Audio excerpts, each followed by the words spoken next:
Bonjour et bienvenue dans la première vidéo sur l'actualité du ciel étoilé. Alors pourquoi faire une vidéo sur le thème de l'astronomie, me direz-vous? Eh bien je le fais pour deux raisons. Parce que je ne voudrais pas que vous passiez à côté de belles choses à observer dans le ciel, comme par exemple la Lune passant devant une belle constellation, ou alors deux planètes qui semblent très proches. Et puis la seconde raison, c'est que je voudrais que vous réalisiez que nous vivons, certes en ville ou à la campagne, mais surtout que nous sommes sur une planète qui est dans un système immense et magnifique.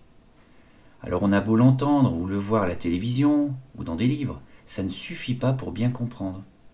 Il faut le vivre soi-même en sortant de chez vous et en observant dehors ce qu'il y a au-dessus de vos têtes.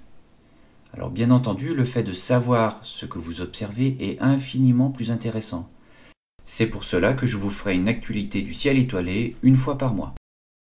Eh bien écoutez, passons directement à l'actualité du mois de mars. Alors voici donc le système solaire. Toutes les planètes tournent, dans ce sens, autour du Soleil.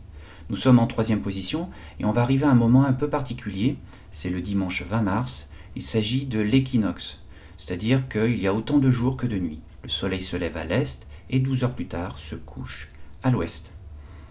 Au niveau de la visibilité des planètes, donc ce sera plutôt des planètes qui sont à l'opposé du Soleil par rapport à nous. Donc vous avez Saturne, Mars et Jupiter qui vont être vraiment visibles. Voilà, et bien écoutez, passons directement à des dates bien précises du mois de mars.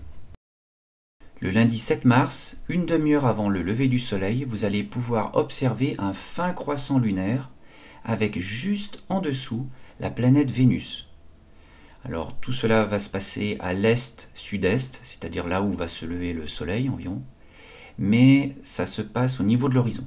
Donc attention à ceux qui ont une montagne en face, ça va être difficile, voire impossible à l'observer. Le dimanche 13, vous allez retrouver la Lune, cette fois-ci de l'autre côté, à l'ouest. Elle se trouve à côté des Pléiades. C'est un petit regroupement d'étoiles, alors à l'œil nu on en voit entre 6 et 9. En fait, il y en a plus de 3000. Alors, elles se trouvent à 400 années-lumière. Elles sont relativement jeunes pour des étoiles, 100 millions d'années. Et donc, c'est comme une pouponnière. Hein. Elles viennent de naître, en quelque sorte. Elles sont encore toutes ensemble. Après, elles vont se disperser. On peut voir aussi la Lune, bien éclairée sur un fin croissant, et puis une partie un petit peu éclairée. On appelle ça la lumière cendrée. Alors, qu'est-ce que c'est? Eh bien, c'est l'éclairement de la Lune par la lumière du Soleil qui est renvoyée par la Terre. En fait, c'est comme une sorte de jeu de miroir. Et puis vous avez aussi le lundi 14. Alors là, la Lune, elle s'est légèrement déplacée. Elle se retrouve à côté d'une étoile, orangée. Alors elle s'appelle Aldébaran. C'est une vieille étoile. Alors la pauvre, elle est tellement vieille qu'elle a consommé tout son hydrogène, c'est un gaz. Et maintenant, elle se rabat sur l'hélium, c'est un autre gaz. Alors du coup, ça l'a fait enfler. Elle a grossi, elle est 40 fois plus grande, enfin plus grosse que le Soleil, 150 fois plus lumineuse. Mais elle a perdu en température, d'où sa couleur. Le lundi 21, là nous sommes le soir, 1 heure après le coucher du Soleil. Vous allez pouvoir voir donc à l'est la Lune qui est presque pleine. On dit qu'elle est gibbeuse. À côté, il y a quelque chose de très brillant. Eh bien non, ce n'est pas une étoile, c'est une planète. C'est la plus grosse planète du système solaire, c'est Jupiter. Pour finir le mois de mars, vous allez pouvoir observer entre le lundi 28 et le mercredi 30 mars la Lune qui va passer à côté de deux planètes.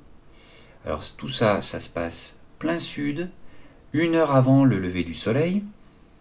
La Lune, entre le lundi et le mardi, va passer à côté de Mars. Mars se trouvera juste en dessous.